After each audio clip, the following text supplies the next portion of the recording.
बाद हम आपको दिखाएंगे कि क्या क्या होने वाला है। आप सब ने जो कमेंट अरे होता तो दिखाती ना। देखो रश्मि बहन इसको कितने शांति से उत्तर दे रही हैं, जैसे लगता है कि रश्मि पाकिस्तान में है और ये इंडिया में है, डर डर के। लेकिन वो कितनी अकड़ से बोल रही है कि हम तुम्हारे भारत में, तुम्हारे कानून के नीचे, तुम्हारे झंडे के नीचे, तुम्हारे सनातन के नीचे, तुम्हारे हिंदुओं के नाक के नीचे और तुम्हारे वकीलों के नीचे, तुम्हारे थानेदारों के नीचे, तुम्हारे पुलिस के नीचे क्या क्या करके दिखाऊंगी। आगे से आगे तुमको मैं बता करके चांटा मारूंगी, क्योंकि मैं तुम्हारे भारत में आ करके सब कुछ कर सकती हूँ, लेकिन तुम भारत में रह करके बेबस हो करके शुतुरमुर्ग की तरह नीचे मुंह करके बिल्ली बन के बैठोगे। तुम लोग ना हमें भगा सकते हो, ना तुम लोग हमारी तरह बोल सकते हो, ना तुम लोग हमारी तरह तन तन के आंख फैला फैला करके पुलिस और कानून को उंगली दिखा सकते हो। मैं देखो मोदी जी का भी अपमान करूंगी, योगी जी का नाम लेकर के ढोंग करके तुम्हारे भारत में रह करके योगी के नाम से यहाँ पे बैठूंगी, राशन भी लूंगी, कॉलोनी भी लूंगी, सारे बेनिफिट लूंगी। एक एक बंदे 500 की 1 किलो गैस भराएंगे, लेकिन मेरे को 3 सिलेंडर एक साथ मिल जाएंगे, क्योंकि भारत के लोग पाकिस्तानियों से डरते हैं, भारत के लोगों की कांपती है, भारत के लोगों का भय बना हुआ है।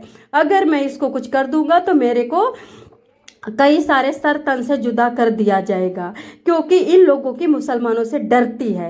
इन लोगों के, इनके कानून कुछ भी नहीं है, लेकिन अगर मुसलमान को यहाँ पे बंदी भेज दिया है तो उसको एक बाल बांका नहीं कर पाएंगे। सबको धमकी मिलती है कि अगर सीमा हैदर को तुमने अगर उंगली भी दिखाया नहीं तो देखो, मैं आपको एक बात आज बता दे रही हूँ, चाहे AP सिंह हो और चाहे कोई पुलिस वाला हो, चाहे कोई भी कितना बड़ा जज हो, हमें इतना तो पता है कि अपने अगर कोई मानसी जैसी, एहसानिया जैसी कोई बहन रो रही है तड़प तड़प के, तो मुझे इतना तो पता है कि वो उसी को प्यार करेंगे, AP सिंह भी उसी को प्यार करेंगे। इतना तो कोई गीदड़ नहीं है, इतना तो कोई भेड़िया नहीं है, लेकिन जो इसके पैरों के नीचे सब बिछे पड़े हैं।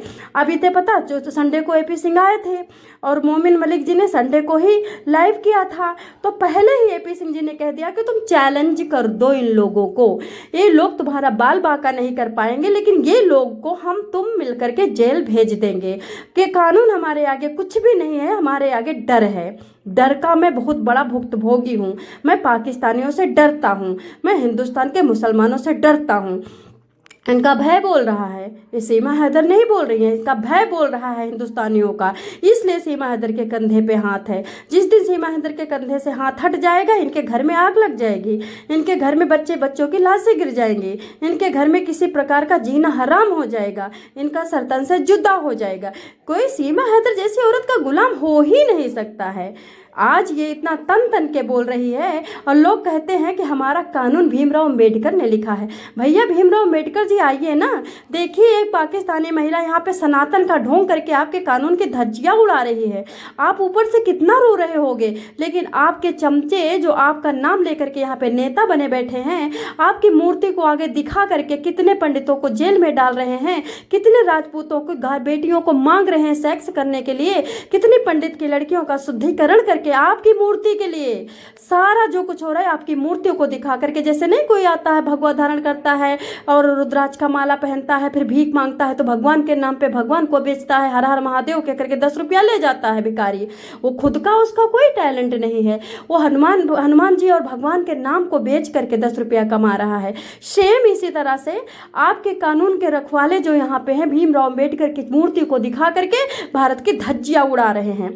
इस महिला की औकात है, कैसे चैलेंज कह रही, आगे से आगे तुम्हारे भारत में मैं करती क्या हूँ, आगे से आगे तुम्हारे भारत में होता क्या है, मैं क्या क्या तुमको खुशियाँ का ठिकाना दूँ। तो सुन सीमा हैदर, ये तो मैंने अपने भारत वालों के लिए बोला है, हमारे भारत का कोई भी ऐसा इंसान नहीं है जो तुमको पसंद करे। अरे कोई अपनी बीवी को तो पसंद नहीं करता, अपनी बीवी अगर हल्का सा गलत कर देती तो लोगों को नफरत हो जाती है। तुम इतना गलत करके भी लोगों की दिलो जान बनी बैठी हो, कैसे पॉसिबल है। तो मैं तुम्हारे लिए वीडियो नहीं बनाना चाहती हूँ बहन, क्योंकि मुझे किसी औरत को डिफेम करना अच्छा नहीं लगता है।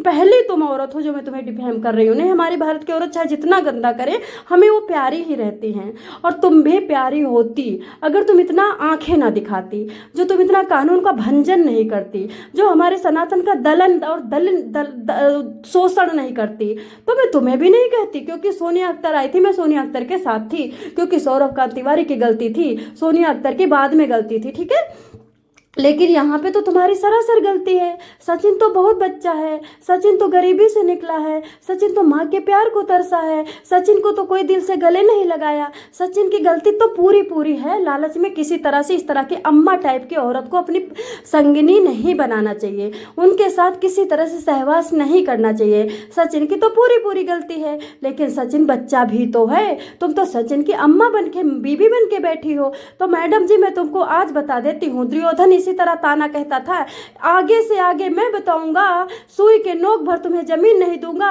तुम लोगों को मरवा करके मैं तुम्हारी कब्र को खून से नहाऊंगा। लेकिन क्या हुआ, दुर्योधन की जंघार तोड़ी गई, उनके खून से दुनिया नहाई।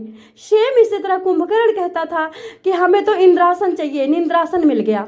मांग रहा था ब्रह्मा से इंद्रासन और मिल गया निंद्रासन। तो तुम कहते हो ना आगे से आगे होता है क्या दिखाऊंगी, तो इसी को उलट कर लो। जैसे इंद्रासन मांग करके निंद्रासन मिल सकता है, तो सेम इसी को आगे से आगे होता क्या है मैं तुम्हें दिखाऊंगी। भारत भूमि किसी के बाप की नहीं है। मैं बार बार कहती हूँ, भारत भूमि सिर्फ और सिर्फ ऋषियों की है। भारत भूमि हमारे श्री राम की है, भारत भूमि हमारे श्री विष्णु की है, भारत भूमि हमारे श्री कृष्ण की है। इस पे कोई भी दलितहीन महिला आ करके टांग उठा करके उसी टांगों के नीचे से बूढ़े और बुजुर्गों को, बवासीर और भगंदर वाले रोगियों को निकाल लेती है, तो हम उसको किसी तरह से पसंद नहीं करते हैं। मुझे पूरा भरोसा है कि जब कुंभकर्ण हारा, जब मेघनाथ हारा, जब रावण हारा, जब शिशुपाल हारा, जब वो हारा, देखो क्या कहते कि कंस हारा, दुर्योधन के पूरे 100 भाई हारे, तो हारेगी तो तू भी। और रहे एपी सिंह जी, इनका भी मुंह काला हो जाएगा। जिस तरह से एक विदेशी महिला चुपके से गुप्त तरीके से ला करके तुमसे मिला करके तुम लोगों के प्लान बने हैं, तो पूरी भरोसा की विदेशी मिलने आते हैं तुमसे। अरे भारत का कोई आता था, वहां भी देखो कितने सारे दंगे हो चुके हैं तुम्हारे द्वारा, क्योंकि जब तुम हंसती हो तो हमारे यहाँ कोई रोता है। जब तुमने झंडा फहराया तो हमारे यहाँ पहलगाम का अटैक हुआ। जब तुमने सिंदूर बिखेरा तो वैष्णो देवी में बस गिरी। जब तुमने कुछ किया तो राम मंदिर में बताइए नमाज पढ़ी जाती है। उन श्री राम, जहाँ पे हमारे श्री राम 14 वर्ष का वनवास लेकर के और कुसा पे बैठते हैं और कीड़े मकोड़े से कटवाते हैं, कंदमूल फल और बबूल की छाल खाते हैं, उस राम मंदिर में तुम्हारे द्वारा नमाज पढ़वाया गया। मैडम जी, हम तो तुमको सारा दोष देंगे, ठीक है। दूसरी बात आपको बता देना चाहूंगी, चाहे कोई भी भारत का कितना बड़ा संत क्यों ना हो, अगर तुम जैसी महिला का सपोर्ट करेगा तो उसका भी मुंह काला होगा, तुम्हारा भी मुंह काला होगा। भारत के लिए देख लो, औरंगजेब आए, वो भी अपना छिलवा के खाल चले गए। मैं मानती हूँ गुरु गोविंद सिंह के बच्चे तले गए, भुने गए, काटे गए, मतीदास, सतीदास, दयाला जी, उनको रुइयों में भुनवाया गया, लेकिन वो भी तो भुनवाया गया तो वो लेकिन जीते तो नहीं ना। सेम इसी तरह से भारत में 250 वर्ष अंग्रेज आए, वो भी हार के चले गए। तो तुम कौन सी खेत की मूली हो, तुम कौन सी खेत की मूली? इतना घमंड तुमको है, इतनी तुम अच्छा काम करने वाली थी तो पाकिस्तान में टमाटर सस्ता कर देती, इतना तुम अच्छा बड़ी टैलेंटेड थी तो पाकिस्तान में चावल सस्ता कर देती। पाकिस्तान की महिलाओं को तुम कहती हो वहाँ मारा जाता है, तुम ही कहती हो 10 बच्चा पैदा करते हैं। पाकिस्तान की महिलाओं को एक जुबान में तलाक दे दिया जाता है, तो तुम पाकिस्तान की महिलाओं के लिए कुछ कर देती, बेचारियों के लिए, वो तड़प रही है, तुम ही बताती हो। लेकिन तुम भारत में आकर के बड़े बड़े कांड कर रही हो, क्योंकि भारत दोगलों की धरती हो चुकी है। ऋषियों की धरती से कन्वर्ट होकर के अब ये दोगलों की धरती हो चुकी है। नहीं तो तुम्हारी औकात थी। आप अपना बचपन याद करो, जब आप 3 साल पहले घी मी टी कर रही थी, भूल गई, रिरिया रही थी, मिमिया रही थी बछिया की तरह। लेकिन आज की डेट में तुम अकड़ के बात कर रही हो, क्योंकि ये दोगलों